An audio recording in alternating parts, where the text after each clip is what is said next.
Who would ever quit Yale? Who? Much less quit Hollywood. You're an idiot. But I went there and I started doing writing workshops. I had over 20,000 graduates to this day from that one area. And when I got my PhD, my honorary PhD from UNM, from the University of New Mexico, it was held in the basketball stadium that holds 60,000 people. 11,000 of those people were people I taught to read and write. Isn't that crazy? So how did I morph belief into power? I actually harvested an army. An army. I have an army of people who can read and write now. Tell me that's not power. That's power. You know what I'm saying? That's power. So your question would be, agnostic is good. Does anybody have somebody in their spiritual life that gives them unrelentless love, just relentless love? Somebody that just loves them and teaches you what love is. Do you have anybody in your life that teaches you that? You do? Who's that? That's beautiful. Anybody? Yeah? Your dog? That dogs are amazing, aren't they? Wow. Talk about Buddhas. Yeah. So I got 4 in one house, right? And because my daughter wanted me to get her some a little chihuahua that big, full grown. And thank God that thing leaves little tiny turds everywhere. Like I got the other big ones, the pit bulls, big suckers, you know. Oh God, I gotta pick this up. Not the little one, the little tiny. You know, when they kiss them, you know. Oh, little baby. Okay, how many of you pray to your ancestors? Ancestors. Really? You do? Do you acknowledge your mother, father, your grandmother, people who have gone? Yeah. And you actually acknowledge her? Yes. And say, thank you for being with me. Do you believe she's with you? Yes. Mm-hmm. That's beautiful. That's wonderful. You raise your hand? Yeah. Oh, you just said ancestors. Yeah, it's my grandma. Your grandma? My great grandma. Your great grandma? And do you actually feel her presence around you? Yeah. Really? That's wonderful. It's strange because lately I've been having like all these dreams though, and it's like we're talking. And it's like, you know, I wake up and I'm like, could this be like we're actually really talking? Because we're talking about things that are happening now, like not things that were happening. That's really cool. Hey, how does all of this intersect with learning and education? How do you think it might? Yeah. Just open-mindedness.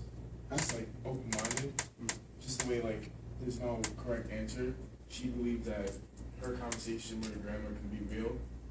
If there's nobody can tell her it can't be real or it isn't real or it is real.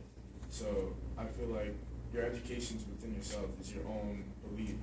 So if you believe one thing, no one can tell you any other way. It goes with education. It goes with anything that you read or see or just in that sort of.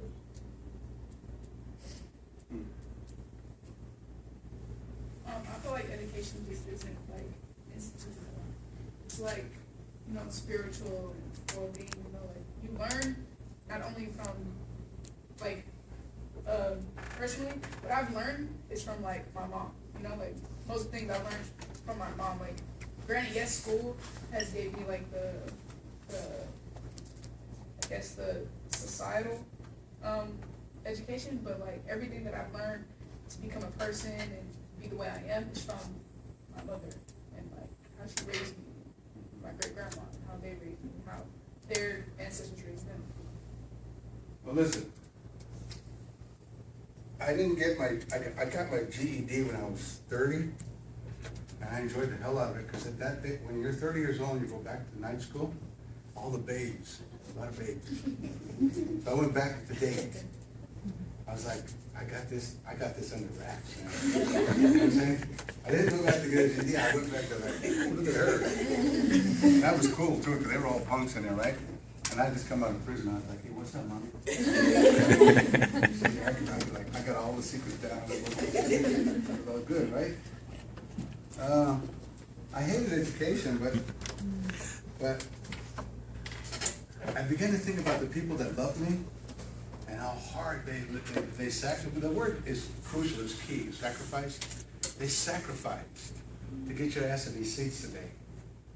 I mean, they took buses to go to work, they called them dirty names, they called these people, they didn't pay them very much money. They were really bad to our uncles and our grandmas and our grandfathers.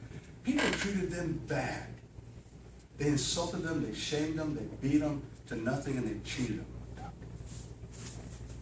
So if you're a punk, you are not gonna care about that.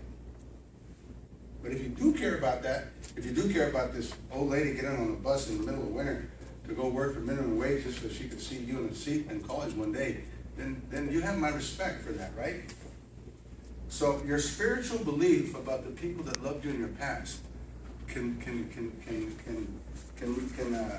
materialize it can bring itself to bear in the present. By number one, fulfilling your ancestors' dream of you having a good education. And even if you hate turning in your stuff on time, when you turn your stuff in on time, it shows you respect for the people that worked to get you here. Even if you're working right now, I don't care. The fact that you were born, those people survived, and they were willing to deal with no medication, no hospitalization, no education, and they dealt with the wounds, and they worked up every single day, and the guy cheated them, they were poisoned with pesticide, they died of cancer, they died of poverty, their dreams were shattered. They still had in the hope that one day, somebody in their family would come to school. So if you don't turn in your paper on time, you're saying to your grandma, I don't give a shit what you went through. And if you do turn in your paper on time, you're saying, I honor your efforts. And that's about as spiritual a gift as you can get on them. You honor what they did. You honor the fact that your grandfather put the electricity in this building. That they were working in some stupid cement plant 100 miles from here, and they cheated at your grandfather with all the money, but he still mixed the sand with the mortar to make this. And they came over here, and nobody cared about the knees and how they hurt and what they were doing. Nobody cared about it. The knees were bleeding, they took the bus, they went home. But they made this building for you to come in and sit in, okay? So how do you have it? Your spiritual belief with the practical aspect of wanting to get an education, and no one can stop you. Who can stop you from honoring your ancestors? Nobody. Nobody can, right? It's fine then if we can, just to go into the right. Okay. It's fine. You got that? For this, what's this one? Hi, ladies. Hello.